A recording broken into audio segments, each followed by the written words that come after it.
kagri, tayo po yung mag-unbox na naman. Titingnan natin kung tayo na-scam na naman. Yung padalawa ay hindi naman. Ito ay Jujube Growers PH, yan o. May Laguna. Medyo legit yung process na. Tatlo ito, 650. Naka-sale daw sila, di umano. Pero sabi ko nga, pagka po yung maganda pa-vlog natin yan. Pero pag hindi ay ma-upload yan at masisira yung kanilang company. Wala tayong magagawa, trabaho lang ang atin.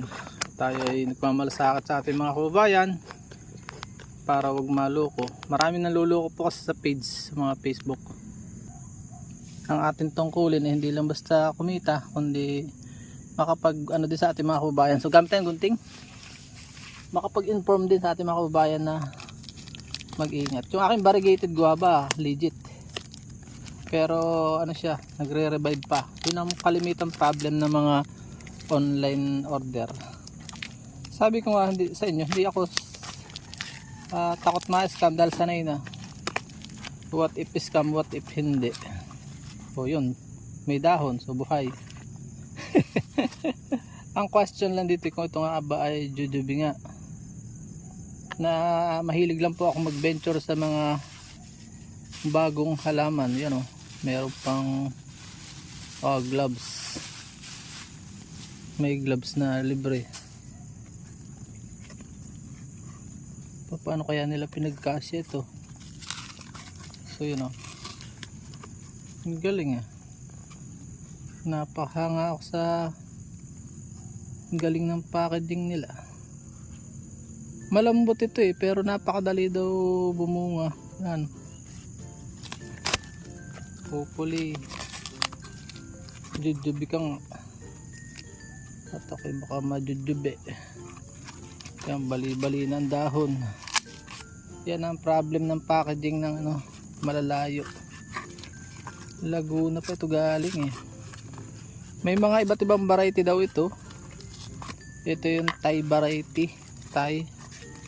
So normally daw ilanta. Yan o. Hopefully huwag kang malanta. At magre-recover siya ng 3 days. 2 to 3 days. Para namang hindi. Sariwa Laguna lang Mindoro kami, Laguna. Malapit lang. Mabilis. Wala pang 1 linggo Malalaman natin. Judge natin ito pagka namunga. Sa ngayon ay too early to judge. Hindi yata tama na i-judge mo siya. Pero ako nagpapasalamat at mukha namang bago nga para sa akin tong halaman na to. Di sulit. Medyo maguyam din sa ating pinag-unboxan. Natuwa ako doon sa hindi ako tutuwa sa yun. Meron pang ano ba ito? Abono daw to previous nga. Yan. Galing ng packaging.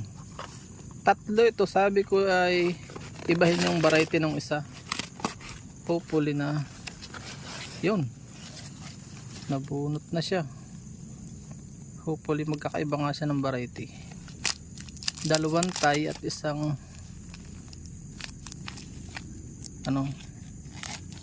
yung red. Yung Thai ay green.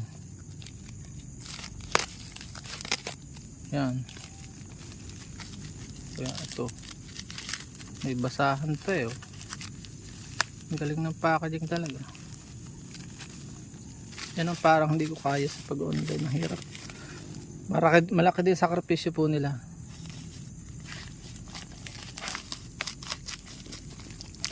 Kaya parang pagka magrereklamo ka pa, parang hirap gawin. May isip mo rin nakakaawa din.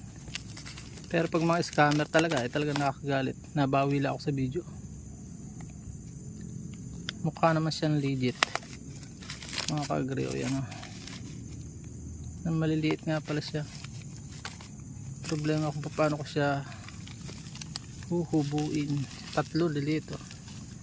Gagaling nila yung isang guava ko sobrang tigas ng kaya hindi siya nasira. Ang ginawa ko, ilang araw lang, parang 2 days lang yata, ay akin na agad pinalitan ng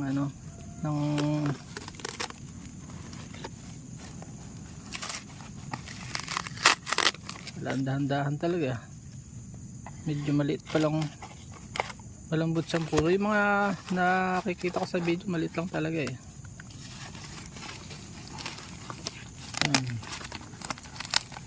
Mahirap siyang i-unbox. May naglalaglagan pa para mga previous pa. Yun, may mga totoo nga yung mga previous nila So abonong chemical yata ito.